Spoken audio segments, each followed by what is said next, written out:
আসসালামু আলাইকুম ওয়া রাহমাতুল্লাহি ওয়া বারাকাতুহু। আজকে এমন সময় একটা ছাত্র আন্দোলনের আমাদের প্রোগ্রাম হইতেছে, যেটা একটা ইতিহাস। কারণ আমরা 1971 সালে ছাত্র ছিলাম। এই দেশের জন্য আমরা তখনকার পরিস্থিতির কারণে ভারতীয় ট্রেনিং দেওয়া সম্মুখ যুদ্ধে রণাঙ্গনে যুদ্ধ করেছি। কিন্তু যেই জন্য যুদ্ধ করেছিলাম 53 বছর পরেও আমরা সেই ফল ভোগ করতে পারিনি। বাংলাদেশের পরপর যে 2-3টা সরকার দেশ পরিচালনা করছে, তারা মুক্তিযুদ্ধের নামে তার নিজের স্বার্থ হাসিল করছে। সর্বশেষ শেখ হাসিনা মুক্তিযুদ্ধের চেতনা বলতে বলতে গলা ফাটিয়েছে, কিন্তু মুক্তিযুদ্ধের চেতনাকে ধূলিসাৎ করে দিয়েছে। আর এটা স্বাভাবিক, কারণ শেখ পরিবার থেকে কিন্তু মুক্তিযুদ্ধে অংশগ্রহণ করে নাই। আমরা দেখেন শেখ পরিবার যে বড় বড় কথা বলে, তাদের ইতিহাস দেখেন, মুক্তিযুদ্ধে তারা কে কোথায় ছিল, তাদের ভূমিকা কি। কিন্তু দেশের সর্বোচ্চ তারা গ্রহণ করছে আর মুক্তিযুদ্ধের চেতনাকে ধ্বংস করছে। আমরা এই জন্য যুদ্ধ করিনি। ইন্ডিয়া আমাদের কাছে দাদাগিরি করবে। আমরা যুদ্ধ করেছি, আমরা শান্তিতে সব ধর্ম সব মানুষ মিলেমিশে করতে থাকবো, ডাল ভাত খাবো। কিন্তু ইন্ডিয়া সবসময় ষড়যন্ত্র করে যেতেছে, এখনো ষড়যন্ত্র করছে। আর তার ষড়যন্ত্রের সবার সুযোগ দিছে আমাদের এই স্বৈরাচার শেখ হাসিনা।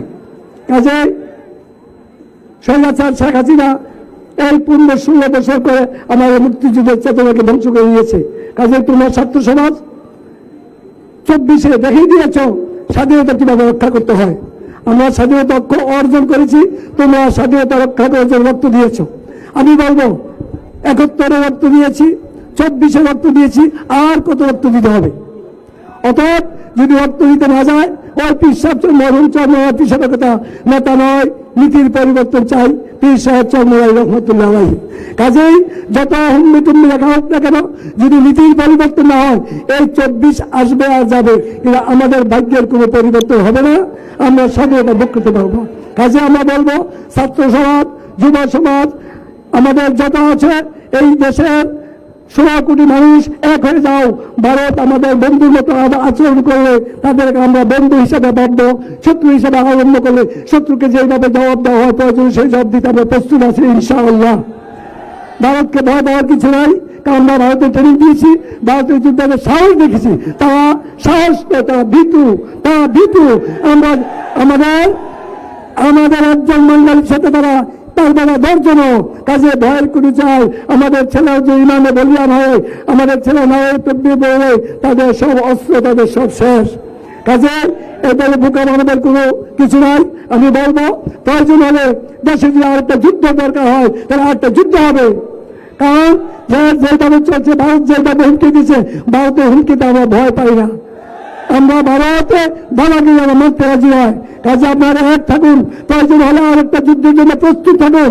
প্রয়োজনে মুক্তিযোদ্ধারা আছে, এখনো মুক্তিযোদ্ধারা বেঁচে আছে, মুক্তিযোদ্ধারা অস্ত্র জমা দিয়েছে, ট্রেনিং জমা দেয় নাই।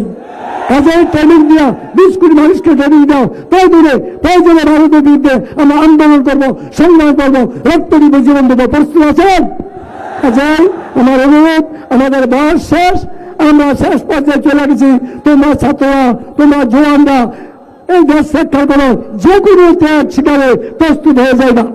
কাজে যদি তোমরা ত্যাগ স্বীকার করতে প্রস্তুত হও, আর যদি সাহস নিয়ে সামনে হও, ভারত বিড়ার মতো লেজু, কুকুরের মতো লেজু বুঝাইয়া ফিরে যেতে বাধ্য হবে। ভারত আমাদেরকে পানি বন্ধ করে দিয়েছে। ভারত আমাদের বুক ছিঁড়ে এই মাঝের থেকে ওদিকে যাবে, এই অধিকার ভারতকে আমরা দেবে। হাসিনা দিয়েছে, হাসিনা নাই, ভারত এই অধিকার আমরা দিতে পারছি না।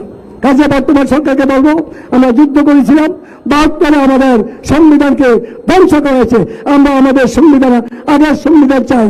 কারণ মসজিদ বলেছিল কোরআন ও সুন্নাহর বিরুদ্ধে কোনো আইন পালন করা হবে না, প্রয়োজন হলে আবার কারাগারে যাইব, দেশবাসীর সে বিশ্বাসঘাতকতা করবো না।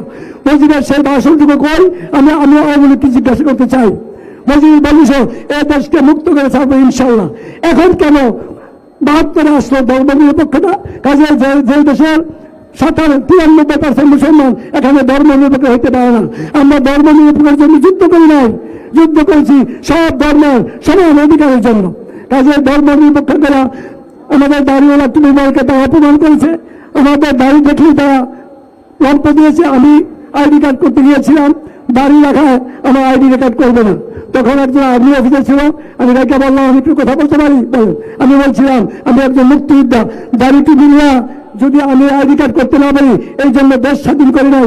আপনি আজকে অফিসার আছেন আমার যুদ্ধের কারণে, প্রয়োজনে আমার দাড়ি টুপি নিয়ে আইডি করবেন, অন্যথায় আইডি আমার দরকার নাই।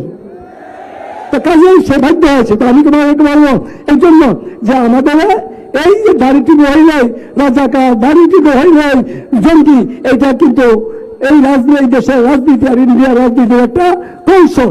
কারণ রাজনীতি করার সুযোগ কোনো কিছু নাই। এইটা দেখে আমরা দেখা দিচ্ছি গত পূজাতে আমরা নিজেরা জিজ্ঞাসা করেন আমাদের যে পাশে যে কোথায় যারা হিন্দু পূজা মন্ডল আছে, সারা রাত্র আমরা টিম কইরা আমাদের তাদের পূজায় পাহাড় দিয়েছি, তাদেরকে আশ্বস্ত করেছি যে কোনো সমস্যার জন্য আমরা আপনাদের পাশে আছি। আর ভারতবর্ষে বদমাইশ হাসিনায় সৈরাচার হাসিনায় ওখান থেকে উস্কান দিতেছে, ভারতের হিন্দুদের উপরে অত্যাচার দিচ্ছে। আমি বলবো বিশ্বকে বলবো আসুন দেখেন বাংলাদেশে অত্যাচার হয় না ভারত অত্যাচার হয়। তো কাজেই নিজের দোষ আমাদেরকে চাপাবেন না।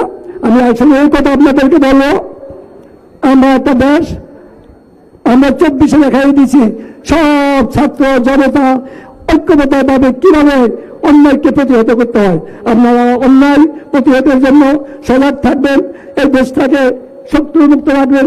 যে কোনো অবস্থা যে ভারত এবং যে কোনো সরকার যে এখানে যা কিছু করতে না পারে, আপনারা গায়ে তাজা রক্ত দেওয়ার জন্য প্রস্তুত থাকবেন, তাইলে দেশে হাসিনা তৈরি হবে না।